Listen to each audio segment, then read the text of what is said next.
कैसे दोस्तों आप। तो एक बार फिर से एक हॉरेंडस बिल्कुल ही स्टूपिड परफॉर्मेंस की वजह से हमारी टीम फिर से हार गई है। हार नहीं गई है, वो अपने कर्मों का उनको फल मिल रहा है जो भी हुआ है। हम सोच रहे थे सारे फैन बेसेस कि अब जो है मैन सिटी के खिलाफ हम कुछ दिखाएंगे, बिकॉज पिछले 2-3 मैचेस में हम ड्रॉ करते जा रहे थे और इस बार हमने सोचा कि ड्रॉ नहीं, इस बार हम जीतने के लिए। लेकिन हम तो हैं बेवकूफ़, जो हम सोच रहे थे कि एटलीस्ट 2004 के बाद अब जाके आर्सेनल जो है वो प्रीमियर लीग जीतने के लिए जा रहा है। लेकिन जिस हिसाब से हमारी परफॉर्मेंस, जिस हिसाब से हमारा डिफेंस था, हमारा मिडफील्ड था, इवन हमारा अटैकिंग जो था, सब बेकार था। हमारा मैच स्टार्ट होता है और हमेशा मैच स्टार्ट होते ही हमारे गेम जो वो किल हो जाती है। और इस बार भी हमने सोचा था शायद आर्टेटा एक नए गेम प्लान के साथ जाएंगे, लेकिन नहीं, इस बार भी वही चूतियाबंदी हमारे साथ हुई। मैच स्टार्ट होता है 7 मिनट में केविन डी ब्रुयने बहुत ही एक अच्छा ऑलमोस्ट सिंगल हैंडली गोल स्कोर करते हैं, जिसमें आई थिंक रामसडेल को वो गोल को रोकना चाहिए था। जिस हिसाब से उनकी टाइप थी, आई थिंक थोड़ा टाइमिंग में उनकी गलती हुई, बट आई स्टिल ब्लेम रामसडेल। वो गोल हमारा रुकना चाहिए था। उसके बाद जो पूरा मैच था उसमें पूरे फर्स्ट हाफ में एटलीस्ट 14 मिनट तक, स्टार्टिंग के 40 मिनट तक मैन सिटी ने ही गेम को कंट्रोल किया है। अगर मैं 40 मिनट का अगर आप एक्सजी देखें, हमारा शॉट ऑन टारगेट देखें तो वो 0 था और मैन सिटी का उस समय 8 जो है शॉट ऑन टारगेट था। उसके बाद आर्सेनल थोड़ा ट्राई कर रही थी, लेकिन वो बस बॉल को अपने पीछे डिफेंस में बैक पासिंग ही चल रही थी, आई थिंक, जो कि बहुत ही ज़्यादा फुद्दू उनकी हरकतें थी। और मुझे लग रहा था कि अभी उनको शायद जो है अटैकिंग पे ज़्यादा ध्यान देना चाहिए, लेकिन वो फिर हमारा नहीं हुआ। एंड उसके बाद जो है वो एक सेट पीस मिलता है जिसमें डी ब्रुयने फ्री किक लेते हैं, लेकिन वही भसड़। उसके बाद क्या भसड़, उसमें जॉन स्टोक हेड मारते हैं। हेड क्या मारना, हमें लगता है कि वो ऑफ साइड है, लेकिन हमारे बेन वाइट और भी ज़्यादा चालाक, उन्होंने अपनी टांग ऊपर कर दी। वही कुत्ते की तरह टांग ऊपर करने का क्या फ़ायदा, उससे हमारा वो of side goal on side हो गया। इतना ज़्यादा फ्रस्ट्रेटिंग चीज़ थी उस समय। हम सोच रहे थे कि ठीक है, साइड रेफरी ने झंडा ऊपर कर दिया, वो ऑफ साइड हो गया, हमारे लिए सही है, हम 1-0 है कम से कम फर्स्ट हाफ में, थोड़ा सेकंड हाफ में दोबारा रिकवर होकर अच्छा खेल सकते हैं। बट वो वॉर के दोबारा चेकिंग में पता चला कि दैट वाज ऑन साइड और हमारे प्लेयर ने ऑन साइड कर दिया था।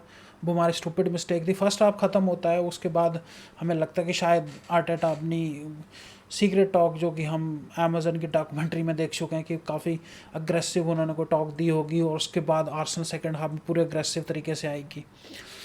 लेकिन सेकंड हाफ भी वैसे ही स्टार्ट होता है। सेकंड हाफ स्टार्ट होते ही डी ब्रुयने और हालैंड की जो जोड़ी है, आई थिंक मैं ये कहना चाहूँगा कि प्रीमियर लीग की वन ऑफ द बेस्ट जोड़ी। जिस हिसाब से उनकी परफॉर्मेंस है, that was one of the best. जिस हिसाब से उनका जो खेलने का तरीका है, कई बारी तो ये लग रहा था कि डी ब्रुयने स्ट्राइकर खेल रहे हैं और हालैंड उनको असिस्ट दे रहे हैं। जिस हिसाब से हालैंड ने जो फर्स्ट गोल में भी उनको बॉल प्रोवाइड करी थी, एंड उसके बाद जो परफॉर्मेंस थी मैन सिटी की, वो इंक्रीज़ ही होती गई। मैन सिटी ने अपनी परफॉर्मेंस इंक्रीज़ ही करी है। उन्होंने जब 2 गोल स्कोर करे, उसके बाद लगा था कि नहीं, वो उसके बाद जो है शायद आर्सेनल अपना जो है परफॉर्मेंस अच्छी रहेगी। फिर उसके बाद आर्सेनल अपना पासेस खेल रहे थे, और उसके बाद हमारे ऑडगार्ड ने एक बहुत ही चूतिया सा पास दिया जो कि मैन सिटी के पास गया, और एक बार फिर से डी ब्रुयने ने एक सुपर गोल स्कोर करा।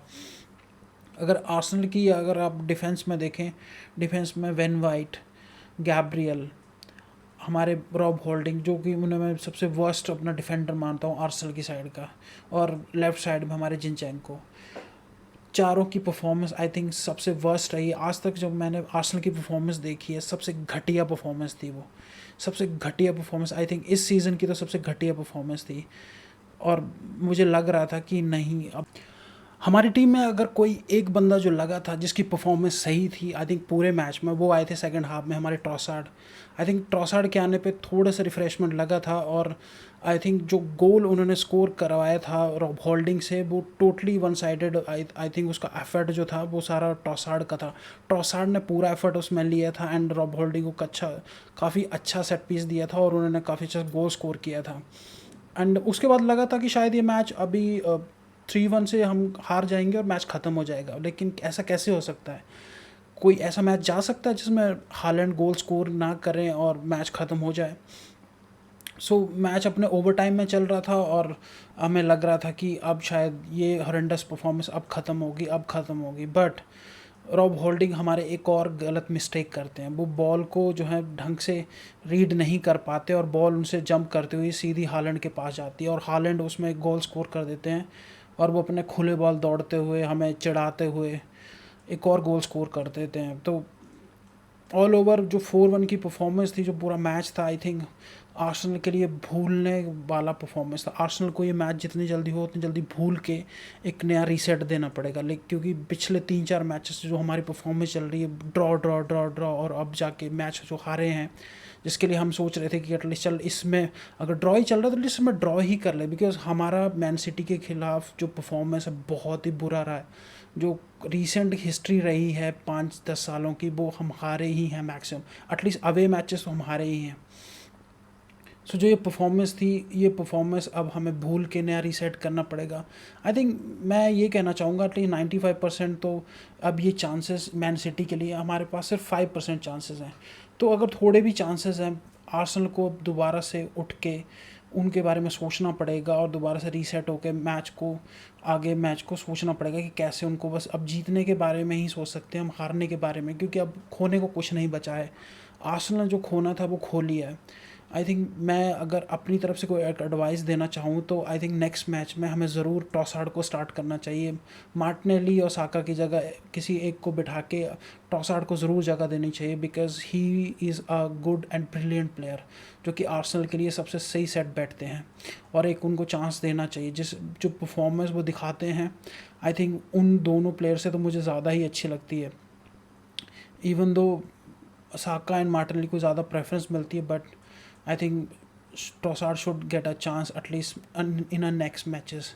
एंड अगर विलियम सलीबा हमारे वापस आ जाते हैं तो उससे अच्छी न्यूज़ हमारे लिए कोई हो ही नहीं सकती।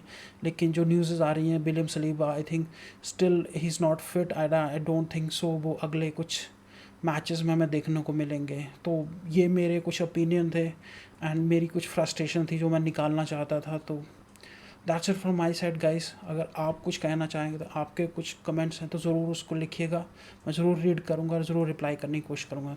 Till the time, bye bye.